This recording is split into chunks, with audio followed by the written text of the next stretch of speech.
All right, Lee Williams joining us this Tuesday morning. Good morning. Good morning. And I see you brought something with you, holster. We're talking holsters today. The most Okay. important thing for concealed carriers, other than the pistol, is a really good holster. Okay. And these days it seems like everybody, and I mean everybody's carrying Kydex holsters. You know, Kydex is a very rigid plastic. Okay. They're basically maintenance free. They fit right away. They're inexpensive. They're very economical. They don't crack. They don't chip. They don't wear out. Are they it's a plastic? It doesn't seem like it would be something that would be comfortable or Exactly. rigid. Yeah. They can be kind of bulky depending on the maker. But everybody's wearing them so much so that I got a letter from a reader the other day wondering, are leather holsters dead?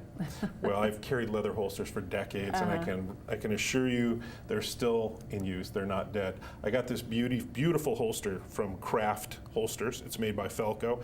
It's for one of my pistols. It's a little more difficult to fit, an HK P7. And leather holsters are good. There's a little more process to them. There's a couple of tips you need to know. Okay. They're very stiff when you get them. So what I would recommend is you take your pistol and you put your pistol inside a plastic bag, seal it up, and then shove it in the holster. Okay, that adds a little bit extra girth, and leave that for 8, 10, 15 hours and let the holster kind of grow to it.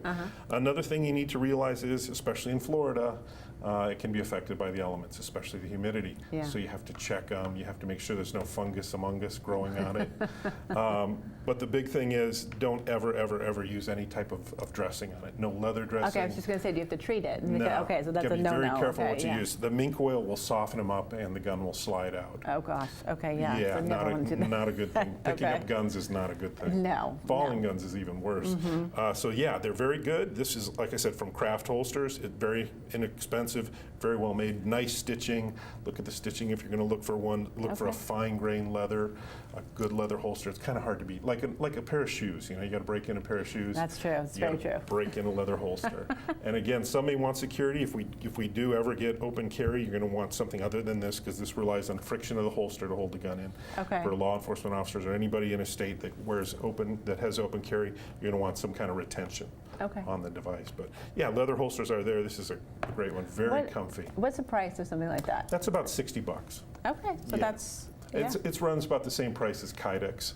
But like I said, Kydex can fit to a glove. So can leather. It just takes a little bit of extra work and a little bit extra care. But they are comfy, and they're like an old pair of shoes. Okay. All right. Love the tips, and thank you we'll so keep them much. coming. Okay. I know. All right. We'll see you on Tuesday, next Take Tuesday. care. All right. We'll see you guys right after this. Stick around.